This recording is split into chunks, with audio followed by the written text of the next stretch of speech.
حضرت سیدنا ابو طفیل رضی اللہ تعالی عنہ بیان کرتے ہیں کہ میں نے حضرت سیدنا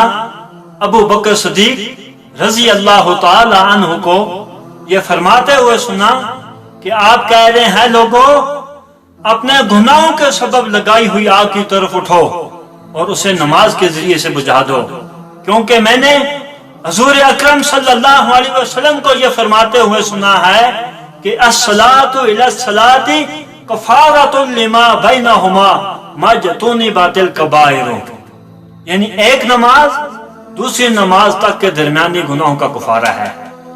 یعنی کوئی شخص فجر کی نماز پڑھتا ہے،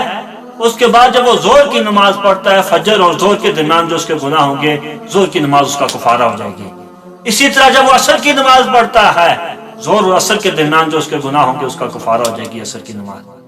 یعنی ہر نماز پھر اسی طرح ہے، لیکن شرط یہ ہے کہ کبیرہ گناہ نہ ہو، صغیرہ گناہوں کا یہ کفارہ ہے۔